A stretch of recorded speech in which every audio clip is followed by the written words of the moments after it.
Hola a todos, soy Mónica Hacha, dietista, nutricionista y tecnóloga de los alimentos.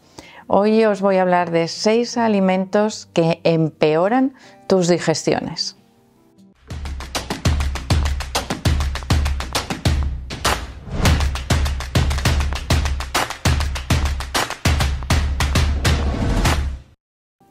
La verdad es que actualmente la cantidad de personas que tienen problemas digestivos es cada vez más grande, probablemente asociado al consumo excesivo de alimentos procesados o ultraprocesados que no solo nos aportan los nutrientes de los ingredientes principales, sino una amplia variedad, sobre todo cuando son muy abundantes en la dieta, de aditivos alimentarios, de grasas de baja calidad nutricional, además, como os digo, de un exceso de carbohidratos que pueden alterar el metabolismo, otros factores. Pero en general, si nosotros ponemos en la balanza qué nos aportan los alimentos o qué diferencia hay principal entre los alimentos frescos y los alimentos procesados, diríamos que los aditivos que se utilizan en la industria alimentaria y las grasas,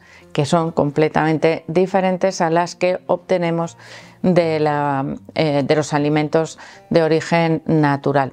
Simplemente teniendo en cuenta esos dos factores podemos sospechar muchas veces de por dónde vienen los problemas digestivos. Y aquí tendríamos en primer lugar, por lo tanto, una mayor dificultad en el proceso digestivo, es decir, empeora la calidad de tus digestiones, el abuso o el exceso de consumo de alimentos procesados o de ultraprocesados, algo que deberíamos controlar, reducir o incluso tratar de eliminar en la dieta para mejorar las digestiones.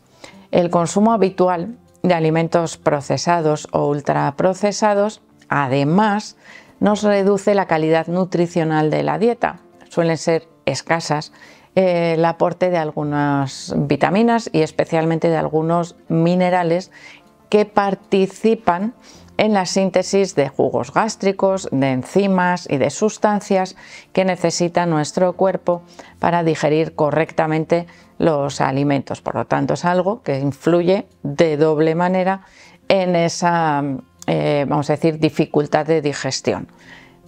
Algunos pensarán, pues yo como, el procesado que sea y me sienta de maravilla y lo digiero muy bien.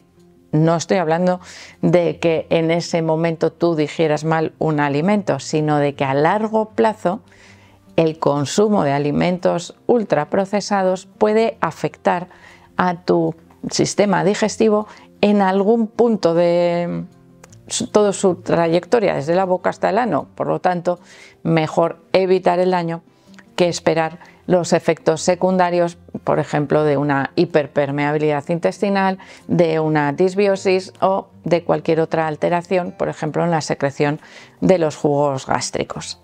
En segundo lugar, algo que suele alterar generalmente la digestión y que además afecta porque produce muchas veces indigestión, es decir, una mala digestión de lo que se ha consumido, son las frituras y el exceso de alimentos grasientos o con una alta cantidad de grasa, especialmente cuando esa grasa se ha sometido a altas temperaturas, algo que provoca cambios en su estructura química y que pasaríamos de tener grasas saludables en su estado natural a grasas menos saludables y más difíciles de digerir cuando se han calentado o sobrecalentado.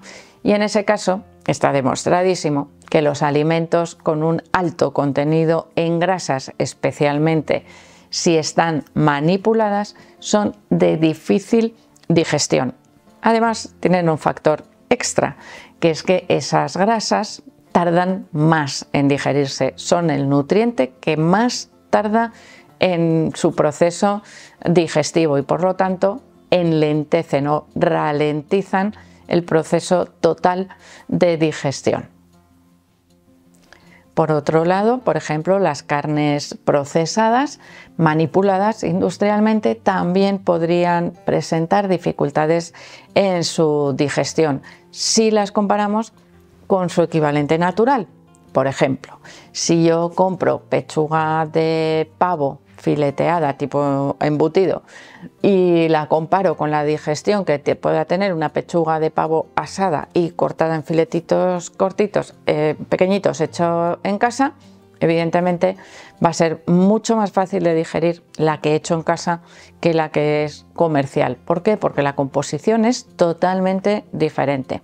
En una es 100% carne natural, en el otro, mirad las etiquetas, con suerte, igual tenéis un 75% de carne de pavo y el resto, vuelvo otra vez al inicio, son aditivos u otros componentes que se utilizan para darle sabor, forma, color, atractivo, mayor duración y otras características que le interesa a la industria alimentaria, pero no a tu proceso digestivo. Por lo tanto, ahí tendríamos, como os digo, en esas carnes procesadas, a mayor procesamiento, peor resultado digestivo. Por lo tanto, algo a controlar o a vigilar, especialmente cuando ya estamos con malas digestiones o con problemas gastrointestinales. En siguiente lugar, tendríamos algo que, bueno, a veces no nos damos cuenta, que sería el consumo de café o de té posterior a la ingesta de alimentos o simultáneo, como por ejemplo puede ocurrir en el desayuno. Esa ingesta de café o de té a veces altera el proceso digestivo. La cafeína puede irritar la mucosa intestinal en personas más sensibles principalmente, pero es que además puede alterar la absorción de algunos nutrientes y por lo tanto, bueno, pues alterar a largo plazo más que a corto ese proceso de digestión. En algunas personas puede resultar altamente indigesto el consumo de leche, que no de lácteos, porque el resto de lácteos se pueden digerir bien, pero a veces el consumo de leche puede no ser fácilmente digerible, especialmente para personas que tengan déficits enzimáticos que permitan la digestión completa de esos azúcares principalmente que contiene la leche. En algunas personas, pero esto ya sería un mecanismo distinto, la leche entera puede causar problemas por su contenido en grasa, pero sería como lo que hemos estado hablando anteriormente.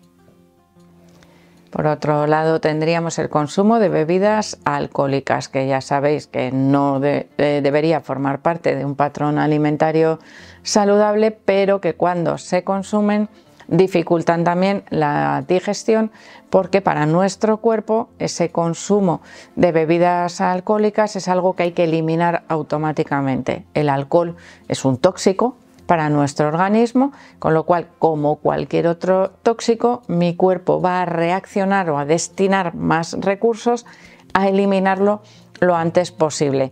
Si yo me tomo una copita después de comer, mi cuerpo va a dirigirse a eliminar los efectos de esa copita y se va a olvidar de mi sistema digestivo, porque va a dedicar recursos a algo que le resulta más peligroso, por decirlo de alguna manera. Y por lo tanto puede ralentizar y enlentecer y dificultar el proceso de digestión. Y lo que podíamos pensar que durante, vamos a decir, hace 40 o 50 años, hace bastante tiempo ya, bueno, pues se decía que era un tónico digestivo, ¿no? Tomar una copita de alcohol después de las comidas, bueno, pues ya se ha visto que tan tónico digestivo no es y que puede dificultar, además de en personas más sensibles o que tengan problemas digestivos previos, evidentemente les va a resultar irritante también de la mucosa gástrica, así que sería algo, por supuesto, a evitar. Y ahora os voy a contar una curiosidad. Esto es un dato curioso, yo diría que más observacional que realmente científico. Uno de los alimentos más difíciles de digerir para nuestro organismo, que probablemente viene provocado por nuestras prisas y nuestras ansias a la hora de comer es el maíz enlatado. Cuando consumimos maíz enlatado, fijaros si alguna vez lo consumís, es muy probable que algún maíz entero aparezca en nuestras heces, y a veces más de uno. Quiere decir que ese alimento, que es muy rico, muy vistoso, muchas veces cuando por ejemplo lo combinamos en una ensalada, contraste de color, sabor dulcecito, pues resulta que es casi imposible de digerir si no lo masticamos muy bien. ¿Qué quiere decir? Que como es pequeño, a veces no masticamos suficiente la comida y es imposible que nuestro estómago digiera, rompa o parta ese maíz, esos granitos de maíz, para pasar posteriormente por el proceso de absorción del intestino delgado, con lo cual uno de los alimentos, como os digo, más difíciles de digerir sería ese maíz, que además nos puede provocar problemas porque es un carbohidrato, es rico para la microbiota. Así como hay otros alimentos que podríamos decir, no, es que no los digerimos, pero realmente no nos causan problemas su falta de digestión, en este caso, si el consumo de maíz es habitual, sí podría llegar a causarnos problemas a la hora de que ese maíz llegue al intestino grueso sin digerir, sin romperse, sin partir, porque es un festín para la microbiota intestinal. Por lo tanto, tener en cuenta cuando lo incluimos en la dieta, sobre todo para masticarlo bien, si es que lo queremos incluir. Así que espero que, anécdota incluida, os haya gustado el vídeo y por supuesto que le deis al like. No dejéis de suscribiros al canal y espero seguir viéndoos a todos en los próximos vídeos.